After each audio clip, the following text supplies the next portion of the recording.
வணக்கம், welcome to கதை நிலையம். நான் ஆதினி. தனிமை உங்களை உள்ள இழுத்துக்கிட்டே போதா? நைட்டு கண்ணை மூடி படுத்திருந்தாலும் தூங்க முடியாம தவிச்சிட்டு இருக்கீங்களா? அப்ப இந்த கதை உங்களுக்கு தான். கதை நிலையம் சேனலுக்கு சப்ஸ்கிரைப் பண்ணி சப்போர்ட் பண்ணுங்க. இப்ப கதைக்கு போலாம். தனிமைன்றது ஒரு சாதாரண விஷயம் இல்லைங்க. நம்ம கூட யாருமே இல்லாம இருக்கிறது மட்டும் தனிமை இல்லை. ஒரு இடத்துல 100 பேர் நம்மளை சுத்தி இருந்தாலும் நாம தனிமையா உணர்வோம். குரூப் சாட்ல பல பேர் இருந்தாலும் நம்மளோட மெசேஜ்க்கு யாரும் ரிப்ளை பண்ணாதப்ப அந்த தனிமையை உணரலாம்.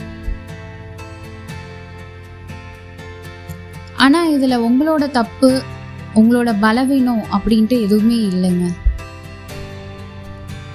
இந்த தனிமை என்ற ஃபீல் மூலமா நம்மளோட மனசு நம்ம கிட்ட என்ன சொல்ல வருதுன்னா, நமக்கு ஒரு கனெக்ஷன் வேணும் அப்படின்றத எக்ஸ்பிரஸ் பண்ணுது. இப்ப இருக்க நவீன உலகத்துல நம்ம எல்லாருமே கனெக்டடா இருக்கோம் அப்படின்னு நினைச்சிட்டு இருக்கோம். பட் உண்மை என்னன்னா, நம்ம எல்லாருமே டிஸ்கனெக்டடா தான் இருக்கோம். உங்க ஃபோன்ல ஏகப்பட்ட கான்டாக்ட்ஸ் இருக்கலாம். பட் உங்களுக்கு ஒரு கஷ்டம் இல்லை நீங்கள் ரொம்ப சந்தோஷமாக இருக்கீங்க, இந்த மாதிரி விஷயங்களை ஷேர் பண்ணிக்க உங்களுக்கு எத்தனை பேர் உண்மையாக இருக்காங்கன்றத கமெண்ட் பண்ணுங்கள், நானும் தெரிஞ்சுக்கிறேன். நம்மளை சுற்றி இருக்கவங்களோட பெஸ்ட் மொமெண்ட்டை மட்டும்தான் பார்க்குறோம். அதை பார்த்துட்டு அவங்களோட நம்ம லைஃப்பை கம்பேர் பண்ணி எனக்கு மட்டும் ஏன் எதுவுமே சரியாக அமையலை அப்படின்ட்டு ஃபீல் பண்ண ஆரம்பிக்கிறோம். இந்த ஃபீலிங் தான் தனிமையை ரொம்ப ஆழமாக்குது. இன்னொரு முக்கியமான விஷயங்க, தனிமைன்றது நம்மளோட லைஃப்ல ஒரு டெம்பரரி பார்ட் தான், அது பெர்மனன்ட் கிடையாது. நம்ம லைஃப்பை கம்ப்ளீட் பண்றதுக்கு யாரோ ஒருத்தங்க வருவாங்கன்னு காத்துட்டு இருக்காதீங்க.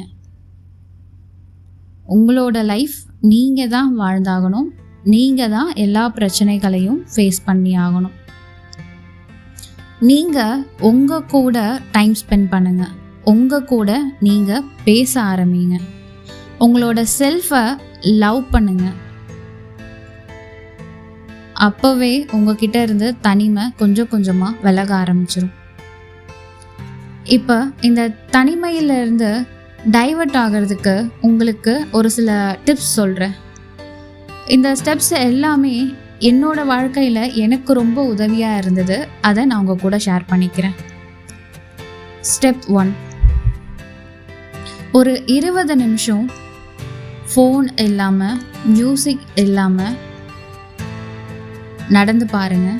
ஒரு பார்க்லேயோ இல்லை உங்களுக்கு பிடிச்ச இடத்துல உங்கள் கூட நீங்களே பேசிக்கிட்டு நடந்து பாருங்கள். ஸ்டெப் 2, ஏதாவது புது விஷயத்தை கற்றுக்கோங்க. அது யோகா, பெயிண்டிங், குக்கிங், இந்த மாதிரி ஏதாவது புது புது விஷயங்களில் நீங்களே உங்களை ஈடுபடுத்திக்கோங்க. அப்போ உங்களோட பிரெயின் நல்லா ஆக்டிவாக இருக்கும். நீங்கள் ரொம்ப ஃப்ரெஷ்ஷாக ஃபீல் பண்ணுவீங்க. ஸ்டெப் 3, உங்களோட பழைய ஃப்ரெண்ட், ஸ்கூல் ஃப்ரெண்ட்ஸ், இல்லை நீங்கள் பேசி மாத கணக்கில் இருக்கும், வருஷ கணக்கில் இருக்கும், ஆனால் அவங்கக்கிட்ட பேசினா மனசு ரொம்ப ரிலாக்ஸ்டாக இருக்கும் அப்படின்ற மாதிரி யாராவது ஒரு சில பேர் இருப்பாங்க இல்லையா? அவங்களுக்கு கால் பண்ணி பேசுங்க. டெக்ஸ்ட் பண்ணாதீங்க, கால் பண்ணி பேசி பாருங்க. ஸ்டெப் 4, உங்கள் மனசில் என்னெல்லாம் இருக்கோ அதை ஒரு பேப்பரில் எழுதி தள்ளிடுங்க. உங்கள் மனசில் இருக்க ஸ்ட்ரெஸ்ஸை வெளியில் தள்ளிடுங்க. இந்த 4 ஸ்டெப்பும் கண்டிப்பாக உங்களுக்கு ரொம்ப யூஸ்ஃபுல்லாக இருக்கும். இதில் எந்த ஸ்டெப் உங்களுக்கு பர்சனலாக கனெக்ட் ஆகுது அப்படின்றத கமெண்ட் பண்ணுங்கள், தெரிஞ்சுக்கிறேன். இந்த ஹீலிங் தெரப்பி கண்டிப்பாக நீங்கள் கேட்டுட்ருக்க உங்களில் யாருக்காவது தேவைப்படலாம். இல்லை உங்கள் தெரிஞ்சவங்களுக்கோ இல்லை உங்கள் நண்பர்களுக்கோ கூட தேவைப்படலாம். அவங்களுக்கு இந்த கதையை ஷேர் பண்ணிவிடுங்க. மறக்காமல் கதை நிலையம் யூடியூப் சேனலுக்கு சப்ஸ்கிரைப் பண்ணி சப்போர்ட் பண்ணுங்கள். நன்றி. மற்றும் ஒரு காணொளியில் சந்திப்போம்.